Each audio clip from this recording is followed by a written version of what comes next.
Welcome back, art people, to part 2 of Alphabet Soup.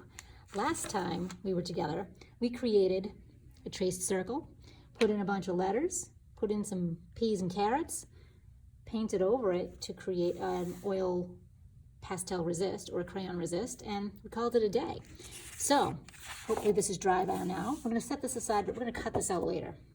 Actually, I need this because what I need to do is figure out how to make a rim for the bowl. So I've got another circle, this cover type deal, and that looks like this would make a nice little rim for the bowl. This would be all the outside edge. So now I'm going to set it aside, and I'm going to take this piece of paper here, another piece of paper, and off to the side, not in the middle, I'm going to put it off to the side because I want to have a little space for a spoon or a napkin here.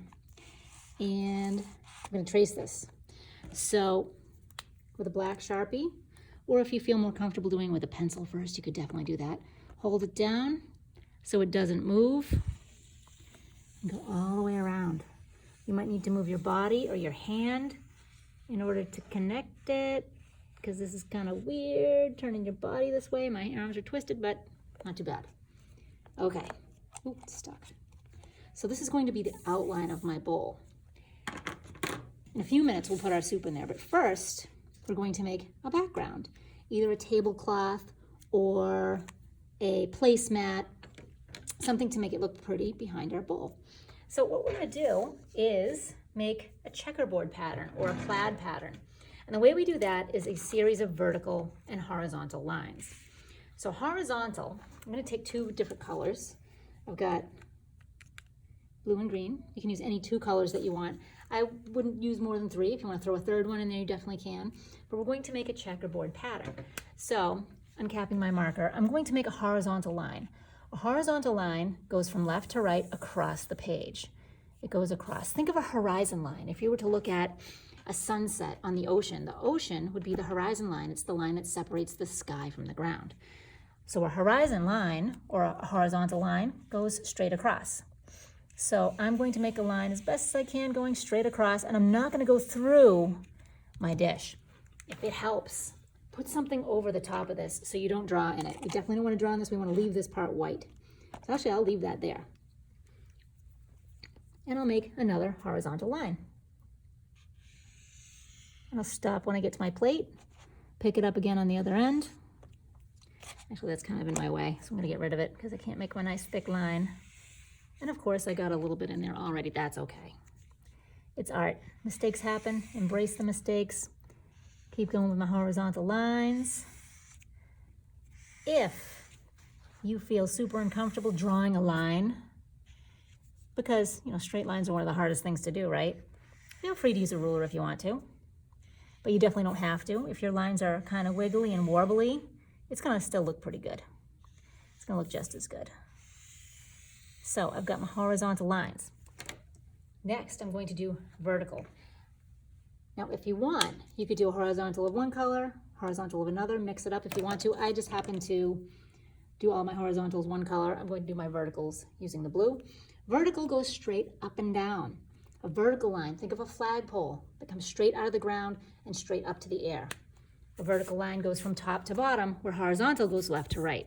So here is my vertical. And I'm making this checkered plaid pattern that is my tablecloth or my placemat that is behind my bowl. I'm being super careful to try not to get inside my bowl, especially with this next part, because with these markers, what we're going to do is paint over them, and that's going to create, totally messed up. I'm gonna have an extra line here. Think anyone will know? Nope. All right, so I used Crayola markers. They're water-based markers. You definitely want to use water-based markers. If you use Sharpie, this will not work.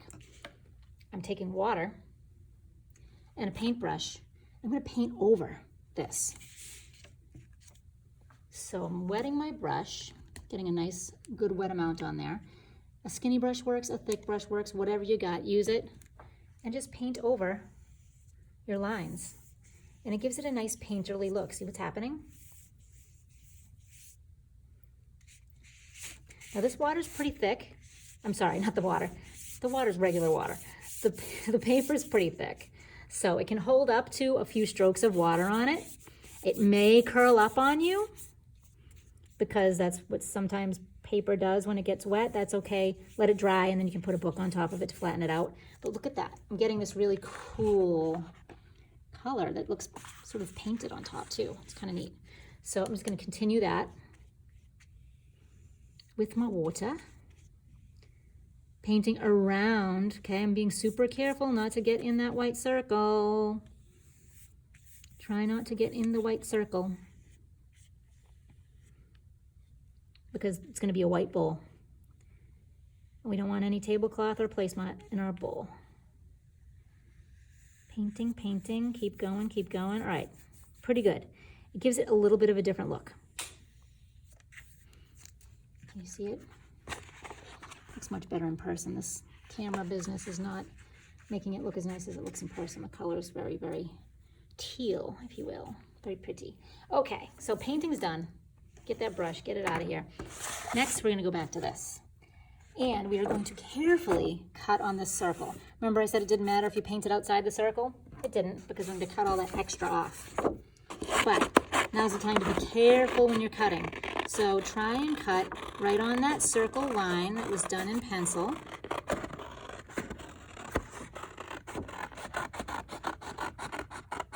Notice how I am moving the paper and not my scissors so much. I'm moving my scissors open and close, but I'm sort of guiding the paper with my hand to kind of scoot it into that scissor.